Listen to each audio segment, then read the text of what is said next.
Hello, today I'm going to make a late 1940s dress with a difference. I'm combining a wonderful star-shaped design on a circle skirt with a bodice from this late 1940s pattern. And I'm going to be using a Liberty vintage blue star-shaped print in wool and a plain wool. I'll get started. I wanted to show you how the skirt is cut out and pieced together. From these two pattern pieces fitted together, you cut out 4 of these shapes on the fold, i.e. 8 of them in all, and that's to form the star shape on the upper skirt. And then you cut out, show you how the pattern pieces fit together, for the lower skirt, 4 with the fabric on the fold, these double triangle shapes, i.e. 8 of them in all, to fit around the upper points of the star. So what I'm going to do now is to overlock or serge all the edges and sew the points of my star together. Just want to make sure that the point of the star all form nice points. My lower skirt will be the plain fabric, and then my upper skirt will be the starry wool fabric.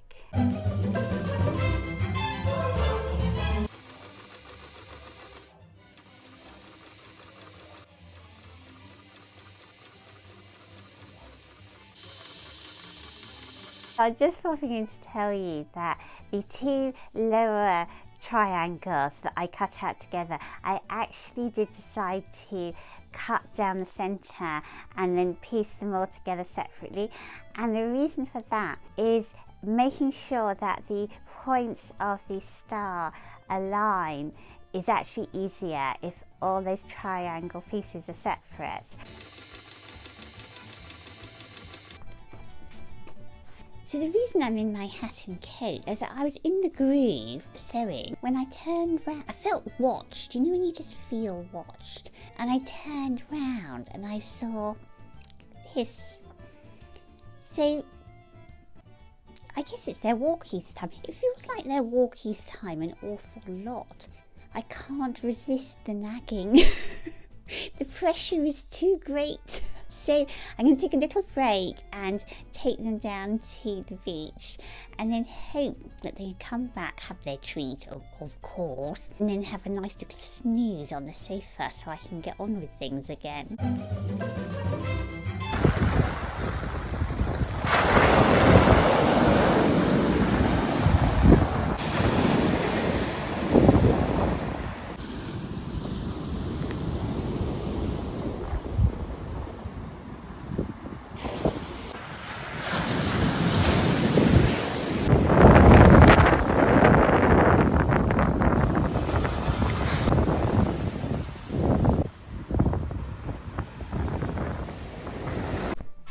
Oh yes, one more thing while I'm all togged up for the outdoors is the hat, which is so good for all the rain that we're having. It's actually rained. It feels like it's rained every day for 4 months. Perhaps it hasn't, but it has been in the UK the wettest February since records began, which tells you something.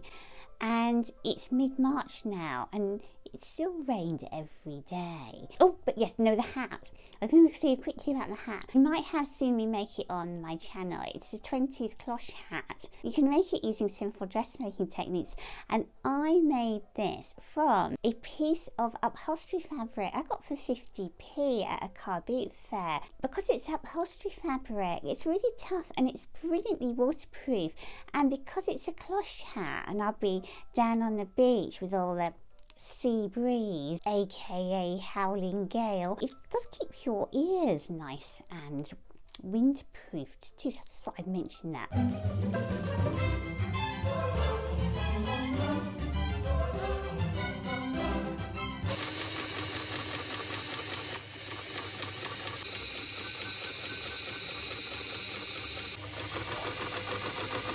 So to show you where I am with the bodice, I've got my dagger collar sewn, and that's just done in the usual way of attaching the right side to right side and then folding it over. It's interface, hand sewing it around the inside.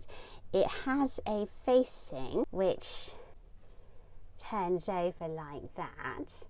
For this version, there's going to be a seam sewn down the centre front, so it'll just be a pull on over the head top, and you can see the 2 darts in the waist seam, bust darts, and also tiny wee little shoulder darts, and likewise 2 darts on the back, and then 2 little darts in the neck area.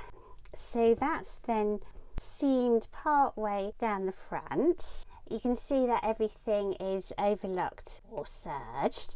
Done 2 rows of machine gathering stitch just around the top of the shoulder, and also bottom of the sleeve is gathered just before joining to the cuff. What you do is to, along those dots, cut down there, I'm going to, and then just face it with a little placket before joining it to the cuff. And the skirt is all the ends of the overlocking or serging that I've yet to finish off. The skirt is considerably wider than the bodice, but I'm just going to run 2 rows of gathering around the skirt and then gather it up to attach to the bodice. For the opening, there is just a zip to put in the left side of the skirt.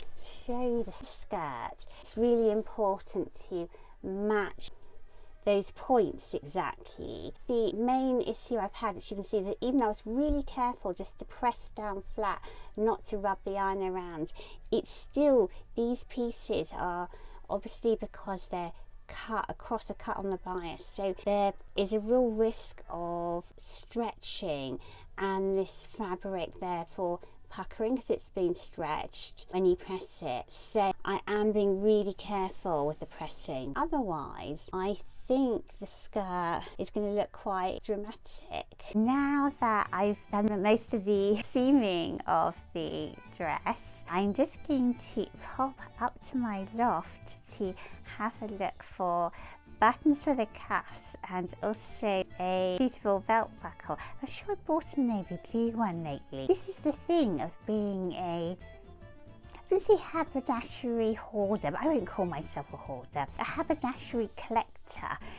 is that you do find you have just the right thing already when you come to sew a dress. So I feel entirely justified.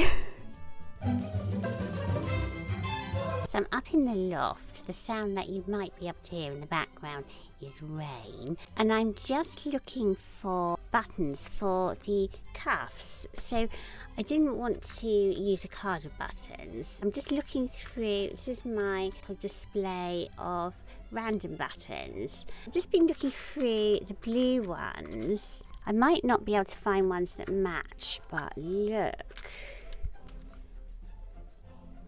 That one, a star, isn't that perfect? But I can't see another. I've got 2 of these, but actually I think that's black, not navy blue. I think I'll use the star and then just find something that is as near it as possible. Maybe it'll have to be like just like a glass one like that on the other cuff. I don't think it matters if it doesn't match, does it? People aren't going to line up my cuffs, wouldn't think anyway, would you? Other than bound buttonholes, I'm going to use these. I bought them at a vintage fair the other day. They're just little frogs, that's what they're called, that I can sew onto the edge and then push the button through the loop here.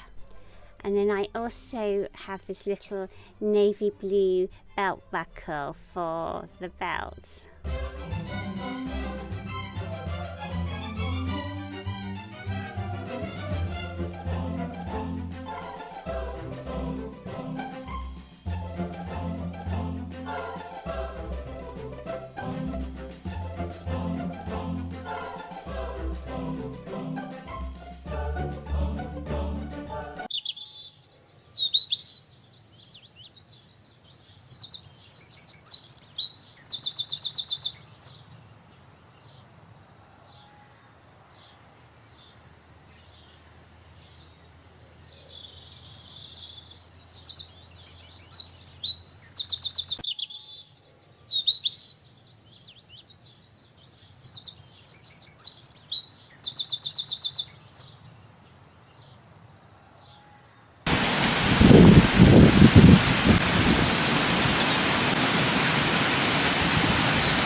Final thoughts. I guess YouTubers are in a unique position that we see how our dresses perform out and about. So there's always like a tweak or two I want to make, having watched my reveal footage. But overall, I'm really thrilled with the dress. Mainly, it's just super comfortable. It's in this soft wool, and because it's quite covering. Actually, when I was out and about, as you can probably tell from the sound effects, which I decided to leave in, it was quite windy and rainy. But I was able to run around with the dogs in my dress because I could tuck layers underneath it. I mean, thermals. And wear my long boots because it's quite muddy. So I think it'll be really wearable both in winter and between the seasons too. The little things I should mention was that I put in little sleeve supports just to give the shoulders a little bit of puff, and I've added the contrast belt, of course. So I think the combination of the bodice of the late 40s with this dagger collar and the pointy stars, I think that combination works quite well. I hope you agree. And I think the contrast of the starry fabric and the plain fabric is both pretty and so different and interesting. But you could do it in really dramatic and say a combination of textures like a velvet and a taffeta or velvet and a satin. And I think I would definitely do the skirt again, perhaps with a different bodice. Quite fun, isn't it, to mix and match different skirts with different bodices, and I can imagine it with one of my really colourful 30s or 40s floral prints and then just a lower skirt. So not due to rain tomorrow, and there's even rumours the sun might be coming out, so I've got a gorgeous spring make planned. So I'll hope that you will join me for the new spring season. And I shall look forward to seeing you next week. Bye.